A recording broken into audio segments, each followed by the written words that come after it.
योगी के बारे में एक बात कही जाती है, जो वो कहते हैं डंके की चोट पर करके दिखाते हैं। योगी ने जब सत्ता संभाली थी तभी यह साफ कर दिया था कि उत्तर प्रदेश में मदरसों की शिक्षा को पूरी तरीके से बदल दिया जाएगा।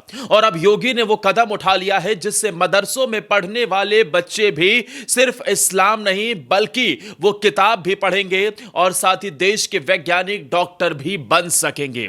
जी हां, उत्तर प्रदेश में मदरसा शिक्षा बोर्ड को लेकर एक बड़ी खबर आ रही है। योगी ने एक बहुत बड़ा बदलाव किया है। नमस्कार दोस्तों, मैं आपके साथ आदर्श तिवारी। उत्तर प्रदेश में मदरसों को लेकर एक बड़ा धमाका योगी करने वाले हैं। बाकायदा इसके लिए पूरी तैयारी हो गई है। योगी सरकार ने ऐसा फैसला लिया है जिससे मदरसा शिक्षा का चेहरा और तकदीर दोनों बदल जाएगी। अब वो दिन गए जब मदरसा सिर्फ एक धार्मिक शिक्षा का केंद्र माना जाता था। अब हिंदी, इंग्लिश, गणित और साइंस मैंडेटरी सब्जेक्ट्स बनेंगे। जी हां, सही सुन रहे हैं आप। मदरसों में अब हिंदी भी पढ़ाई जाएगी, इंग्लिश भी पढ़ाई जाएगी, गणित और साइंस भी पढ़ाई जाएगी। जी हां, अब ये ऑप्शनल नहीं होगा, इसे जरूरी कर दिया जाएगा। दोस्तों, योगी सरकार का यह फैसला कब से लागू होने वाला है और क्या तैयारी है, वो जानने से पहले आप कमेंट कर बताइए, क्या यह योगी सरकार का फैसला सही है और इससे मदरसों में पढ़ने वाले छात्रों की शिक्षा का पैटर्न पूरी तरीके से बदल जाएगा? क्या इसे पूरे देश में लागू कर देना चाहिए? क्योंकि मदरसों में अब तक सिर्फ धार्मिक शिक्षा दी जाती है। धार्मिक तालीम के अलावा बच्चों को कुछ नहीं पढ़ाया जाता। यानी मदरसे में पढ़ने वाले छात्र ना साइंस जानते हैं, ना गणित जानते हैं, ना ही उन्हें कोई और सब्जेक्ट, इंग्लिश जैसे कोई भी सब्जेक्ट अन्य नहीं पढ़ाए जाते। ऐसे में यह बदलना बेहद जरूरी था, जो योगी ने कर दिखाया। आज से पहले किसी की हिम्मत भी नहीं हुई थी कोई इस कदम को छू पाए, क्योंकि मदरसों में इंटरफेयर करना ही बड़े बड़े लोगों के वोट बैंक की बात आ जाती थी। लेकिन भाई साहब, इससे योगी को फर्क नहीं पड़ता, क्योंकि योगी के लिए वोट बैंक नहीं बल्कि जो छात्र वहां तालीम ले रहे हैं उनका भविष्य बदलने का उनका नजरिया है, उनका संकल्प है। और इसीलिए अब ये सब्जेक्ट ऑप्शनल नहीं होंगे बल्कि मैंडेटरी कर दिए जाएंगे मदरसों में।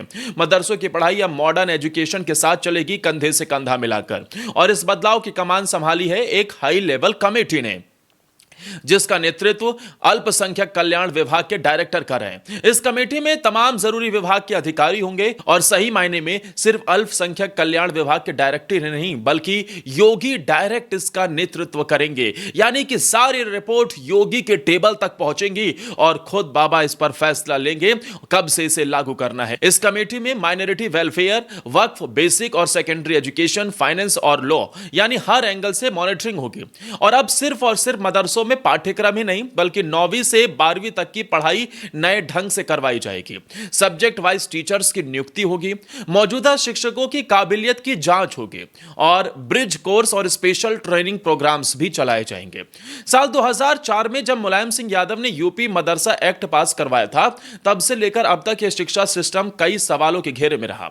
इलाहाबाद हाई कोर्ट ने तो इसे असंवैधानिक भी बताया था, लेकिन मजाल थी किसी की कोई इसे छुपाए, क्योंकि इसके पीछे का एक बहुत बड़ा कारण वोट बैंक का था। नेताओं को सिर्फ वोट बैंक से मतलब था, उन्हें इस बात से मतलब नहीं था कि मदरसों में पढ़ने वाले छात्र का भविष्य आखिर उज्जवल क्यों नहीं हो रहा, आखिर उन्हें क्यों नहीं देश की मुख्य धारा से जोड़ते हुए देश में इंजीनियर, टीचर या फिर कुछ अन्य वो बन सके, डॉक्टर बन सके, इसरो में जा सके, नासा में जा सके, देश का नाम रोशन कर सके, कुछ नया कर सके। लेकिन नहीं जनाब, वो तो मुसलमानों को सिर्फ तुष्टीकरण की सियासत के लिए इस्तेमाल करते थे। उनका मकसद एक था कि मुस्लिम बच्चे और मुस्लिम समाज कभी आगे ना जाए, चाहे किसी की भी सरकार क्यों ना रही हो, बसपा की, अखिलेश की, मुलायम सिंह यादव की। लेकिन योगी ऐसा नहीं सोचते जनाब। योगी के ऊपर भले ही चाहे कितने भी आरोप लग जाएं, लेकिन योगी सही मायने में हर वर्ग के लिए काम कर रहे हैं। बात नवंबर 2024 की है, जब सुप्रीम कोर्ट ने इसे संवैधानिक ठहरा दिया था। यानी अब इसे चुनौती देना आसान नहीं है। अब योगी सरकार ने भी कमर कस ली है। मदरसों में पढ़ाई को सिर्फ मजहबी दायरे में सीमित नहीं रखा जाएगा, बच्चों को शिक्षा दी जाएगी जिससे वो आगे चलकर डॉक्टर, इंजीनियर या आईएएस भी बन सके। इबादत और इनोवेशन दोनों साथ चलेंगे। अब सबसे बड़ा सवाल, क्या इस बदलाव को लेकर फिर से राजनीति गरमाएगी या फिर वाकई यूपी के लाखों छात्रों की तस्वीर और तकदीर बदल जाएगी? कमेटी को 1 महीने के अंदर रिपोर्ट देना है और फिर शुरू होगा यूपी में नए मदरसों का नया दौर। देखते रहिए, क्योंकि ये खबर अभी खत्म नहीं हुई, ये तो बस शुरुआत है। अगर आप चाहते हैं कि हर बच्चा बेहतर शिक्षा पाए तो इस वीडियो को शेयर करें और नीचे कमेंट में बताएं कि आप इस फैसले के साथ हैं। यह है भारत का नया चेहरा, जहां शिक्षा सबकी ताकत बन रही है।